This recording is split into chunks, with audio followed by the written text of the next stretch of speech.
Bonjour, j'espère que vous allez bien. Je suis ravie de vous retrouver. Je voulais juste faire une petite vidéo. J'étais en train de planifier mes prochaines séances et puis j'étais en train aussi d'écrire un feedback pour une de mes clientes. Et du coup, il y a un sujet qui est apparu et que je voulais profiter de vous partager. Pourquoi est-ce qu'on ne change pas? Pourquoi est-ce que la plupart des personnes n'évoluent pas? Et en particulier, nous, en tant que femmes, pourquoi est-ce que certaines femmes ont tant de peine à évoluer en tant qu'entrepreneurs et leaders? Ce que je veux vous partager, c'est que c'est tout simplement impossible de changer tant que nous ne sommes pas prêts à remettre en question notre réalité. Et cette réalité, elle est fondée par rapport à différents conditionnements. Elle est colorée par rapport à différents conditionnements. J'en ai déjà parlé. Ça peut être l'éducation, ça peut être la culture, la société, ça peut être dans nos familles, hein, bien sûr aussi, par rapport à l'éducation aussi qu'on peut recevoir de notre famille en tant que fille, en tant que femme, mais par rapport à notre histoire personnelle. Ces conditionnements font en sorte que, en tant que femme, il y a encore beaucoup de femmes qui ont peur de se montrer parce que ça ne se fait pas. Ça ne se fait pas d'en faire trop. Ça ne se fait pas de faire des vagues. Ça ne se fait pas de vouloir aller plus loin, plus haut. Ça ne se fait pas d'aller exprimer son plein potentiel, tout simplement. C'est ce qui fait aussi, par exemple, que nous sommes limités par rapport à un certain plafond de revenus. C'est quelque chose qui peut être totalement inconscient. Je le constate aussi, par exemple, quand on a été habitué à gagner un certain montant de revenus. C'est quelque chose, c'est comme une espèce de programmation en fait qui fait que inconsciemment, on ne va pas pouvoir dépasser ce seuil de revenus. Et pour pouvoir aller plus loin, eh bien, ça demande à revisiter justement sa réalité, à revisiter, mais qu'est-ce qui est possible pour moi? Ça peut être le cas aussi quand, par exemple, vous avez été salarié, vous êtes passé par le salariat, vous avez gagné votre revenu d'une certaine manière. En tant qu'entrepreneur, ce n'est pas du tout la même manière de créer un revenu. Donc ici aussi, c'est important par rapport à certains mécanismes, par rapport à certains conditionnements, d'être prêt à reconsidérer qu'est-ce qui est possible pour moi. Et il y a vraiment différentes choses, hein. Ça peut être aussi de se percevoir par rapport à un homme, de croire par exemple que pour un homme, c'est plus facile de réussir, c'est plus facile de réussir dans le business, il a plus de chances de réussir, il a plus de compétences, etc.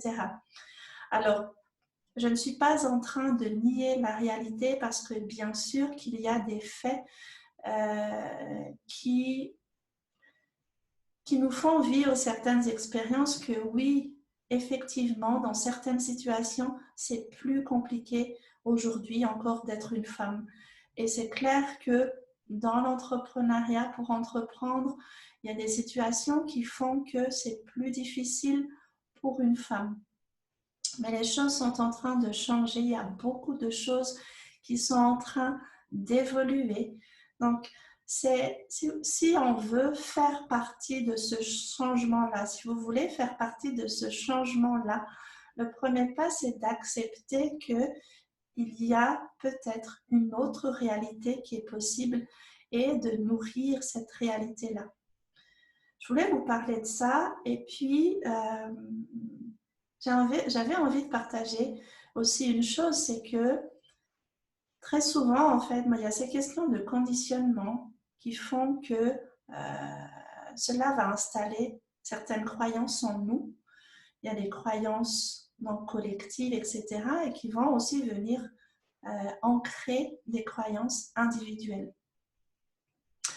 Mais il y a une chose, c'est que du coup, très souvent, ce sont nous-mêmes, ce sont les femmes elles-mêmes qui se mettent des barrières. Et elles se mettent des barrières pour elles.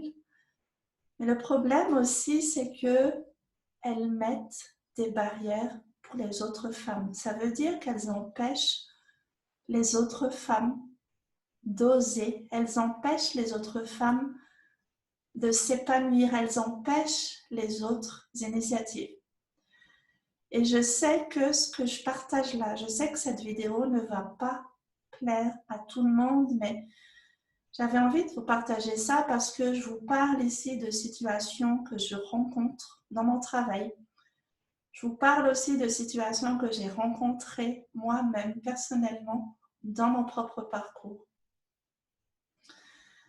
C'est par exemple le cas quand on voit une femme qui est en train d'essayer tout simplement de bâtir son entreprise, qui essaye de voir un peu plus grand et elle va rencontrer des critiques, elle va rencontrer des jugements, elle va se faire rejeter.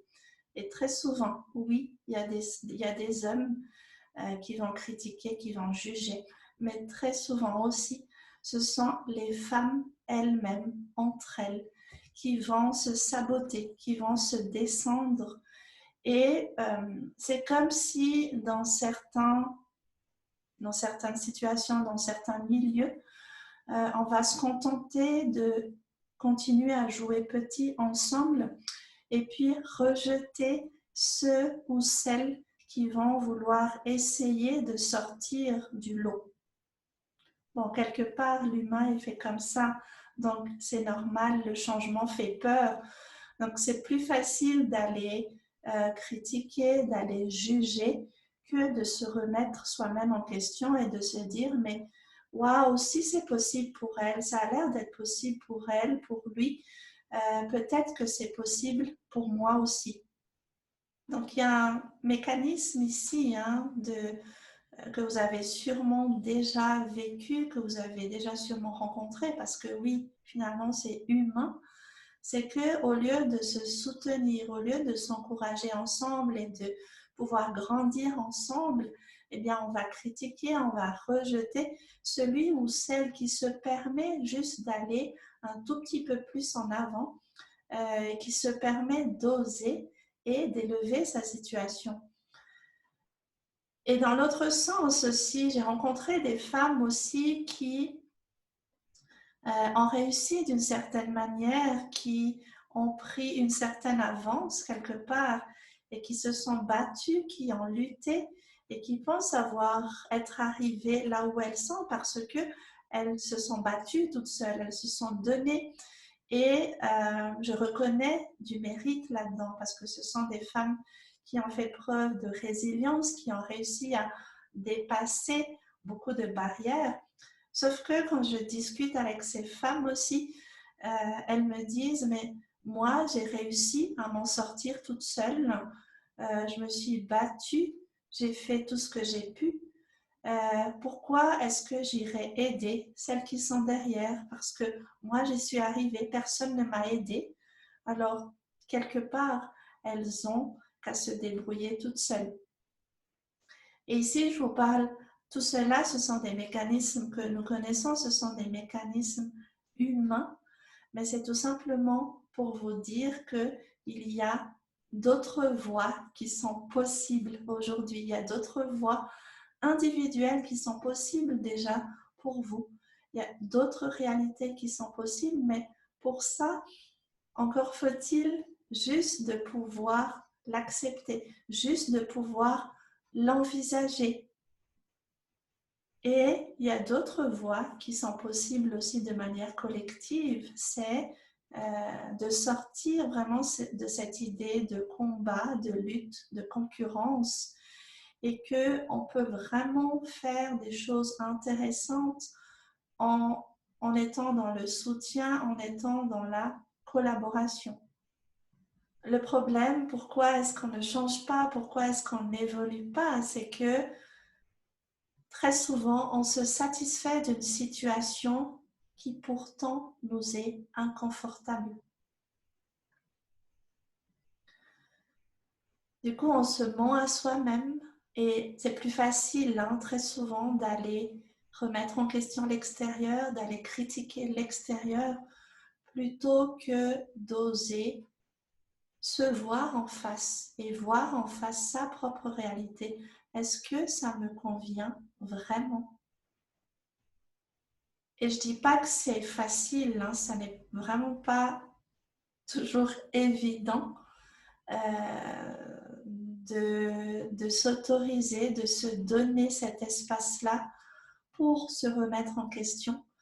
Et ça peut faire mal, oui, mais le changement derrière, le potentiel derrière et les possibilités qui peuvent s'ouvrir derrière, c'est ça qui est important. C'est ça qui est vraiment important. Et c'est là où c'est important de se faire accompagner, d'avoir un regard extérieur, d'avoir quelqu'un qui peut vous aider à pointer, à éclairer là où vous n'avez peut-être pas pensé, même pas pensé à imaginer. Et alors, il y a différentes possibilités, hein, pour se faire accompagner, il y a différentes formes de soutien. Euh, mais le coaching, en tout cas, ça sert aussi à ça. Ça sert vraiment à changer de perspective et à vous apporter un nouveau champ des possibles. Et s'il y a une chose, en tout cas, dans laquelle je me sens, moi, dans mon talent, c'est dans cette ouverture du champ des possibilités, parce qu'il y a tellement de choses que nous ne savons pas encore. Et je le dis pour moi-même, il y a tellement de choses que nous avons à explorer.